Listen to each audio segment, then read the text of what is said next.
दोस्तों, अगर आप शिखर धवन को एक खतरनाक बल्लेबाज मानते हैं तो हमारी इस वीडियो को लाइक जरूर कीजिएगा। दोस्तों, शिखर धवन की अगुवाई में भारतीय टीम वेस्टइंडीज के दौरे पर जा रही है, जहां वनडे सीरीज के पहले मुकाबले की तैयारी में भारतीय टीम ने एक अभ्यास मुकाबला खेला, जिसको देख विरोधी टीम भी दंग रह गई। और आखिरकार इस रोमांचक मुकाबले की क्या है पूरी हाईलाइट और इस रोमांचक मुकाबले की पूरी डिटेल और रोंगटे खड़े कर देने वाली हाईलाइट को जानने के लिए वीडियो को पूरा एंड तक जरूर देखेगा। लेकिन उससे पहले आप सभी को क्या लगता है कि रोहित शर्मा, शिखर धवन और केएल राहुल में कौन है सलामी बल्लेबाज? इस बात का जवाब हमें नीचे कमेंट बॉक्स में जरूर दीजिएगा। दोस्तों, वेस्टइंडीज के खिलाफ होने वाले 3 मैचों की वनडे सीरीज की तैयारी में भारतीय टीम ने वेस्टइंडीज से एक अभ्यास मुकाबला खेला, जहां वेस्टइंडीज की टीम के खिलाफ भारतीय टीम अपने लगातार जीत दर्ज करने के रिकॉर्ड को आगे बढ़ाने के लिए मैदान पर उतरी। जी हां, जहां पोर्ट ऑफ स्पेन के मैदान पर अभ्यास करते हुए भारतीय टीम की कप्तानी शिखर धवन ने करी, तो वहीं विरोधी टीम की कप्तानी निकोलस पूरन ने करी। और सबसे पहले शिखर धवन ने टॉस जीतकर पहले गेंदबाजी करने का फैसला किया और बल्लेबाजी करने के लिए वेस्टइंडीज की टीम मैदान पर आई। और वेस्टइंडीज की तरफ से ओपनिंग करने के लिए शाई होप और ब्रैडन किंग मैदान पर आए और दोनों ही बल्लेबाजों ने पारी की शुरुआत करी और दोनों बल्लेबाज जमकर बल्लेबाजी करने लगे, जिसमें पहली ही गेंद पर ब्रैडन किंग ने छक्का लगाकर अर्शदीप सिंह के अरमानों को ठंडा कर दिया। लेकिन इसके बाद उन्होंने वापसी करी और लगातार 3 ओवर में एक भी रन नहीं दिया। और दूसरी तरफ से प्रसिद्ध कृष्णा को लगातार प्रत्येक ओवर में एक चौका शाई होप और ब्रैडन किंग लगा रहे थे। लेकिन दोस्तों, दोनों के बाद जिस तरीके से बल्लेबाजी कर रहे थे, आपको बता दें कि उसे देखकर ऐसा लग रहा था कि भारतीय टीम इस मुकाबले को बहुत ही ज्यादा कठिनाइयों के साथ खेल रही है। लेकिन जैसे ही 12वें ओवर में गेंदबाजी करने के लिए जैसे ही यजुवेंद्र चहल आए, तो एक ओवर में पहले दोनों बल्लेबाजों से एक एक छक्का खाया और उसके बाद दोनों बल्लेबाजों को कर दिया आउट। जी हां, जिसमें से दोनों बल्लेबाजों ने 40-40 रन की पारी खेली और दोनों बल्लेबाजों में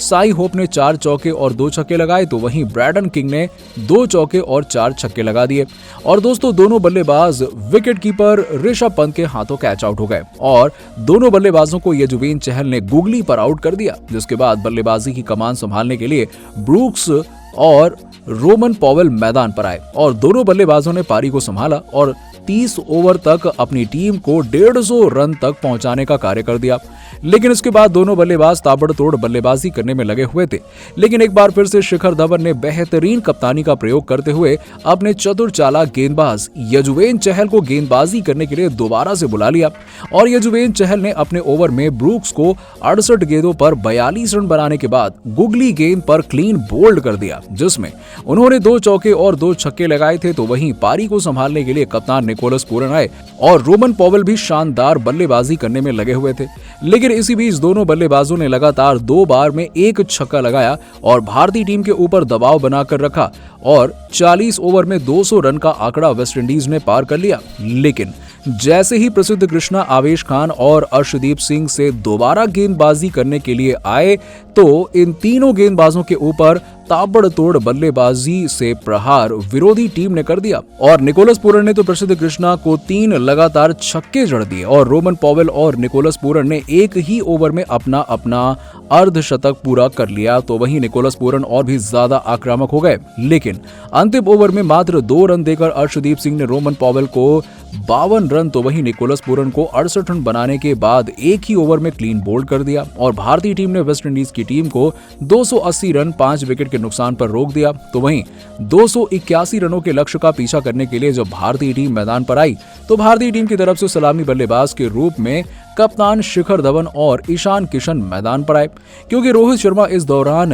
दौरे पर नहीं खेल रहे हैं, तो इन दोनों के ऊपर काफी ज्यादा जिम्मेदारी थी और दोनों बल्लेबाजों ने बेहतरीन बल्लेबाजी की और भारतीय टीम को एक शानदार शुरुआत दिलाई, जिसमें ईशान किशन एक तरफ से तेज तर्रार बल्लेबाजी कर रहे थे, तो वहीं शिखर धवन एक तरफ से आराम से बल्लेबाजी कर रहे थे और दोनों बल्लेबाजों ने मिलकर 10 ओवर में 60 रन बना दिए, जिसमें 20 रन शिखर धवन, 40 रन ईशान किशन ने बनाए और इसी बीच 15 ओवर में ईशान किशन ने अपना अर्धशतक 42 गेंदों पर पूरा कर लिया। तो वहीं अभी भी बेहतरीन बल्लेबाजी कर रहे थे वो, लेकिन अभी भी वेस्टइंडीज की टीम को विकेट की तलाश थी और उन्होंने अपने सबसे बेहतरीन ऑलराउंडर खिलाड़ी जेसन होल्डर को गेंद थमा दी और उन्होंने पहली ही गेंद पर ईशान किशन को क्लीन बोल्ड कर दिया, जिसमें ईशान किशन 44 गेंदों पर 5 चौके और 2 छक्कों की मदद से 51 रन बनाने के बाद आउट हो गए,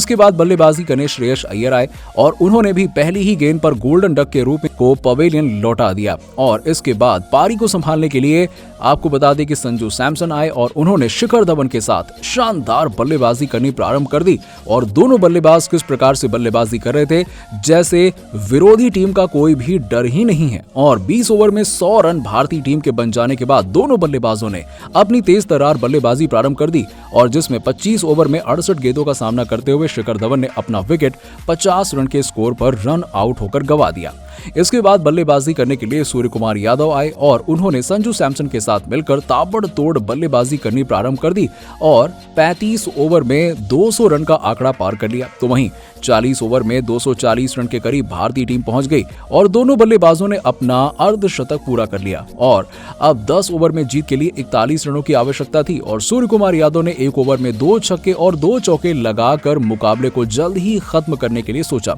तो वहीं दूसरी तरफ से संजू सैमसन ने 3 गेंदों पर लगातार 3 छक्के लगाकर मुकाबले को 42.3 ओवर में ही समाप्त कर दिया और भारतीय टीम इस मुकाबले को 7 विकेट से जीत गई, जिसको देखकर लगने लगा कि पहले वनडे मुकाबले में भारतीय टीम आराम से जीत जाएगी क्योंकि अभ्यास सत्र में इतना खतरनाक प्रदर्शन भारतीय टीम के अलावा कोई भी टीम कर भी नहीं सकती। तो दोस्तों आपको क्या लगता है कि पहले मुकाबले में भारतीय टीम जीत दर्ज कर पाएगी या फिर नहीं? इस बात का जवाब हमें नीचे कमेंट सेक्शन में जरूर दीजिएगा और ऐसी ही शानदार खबरों के लिए हमारे चैनल को सब्सक्राइब जरूर कर लीजिएगा।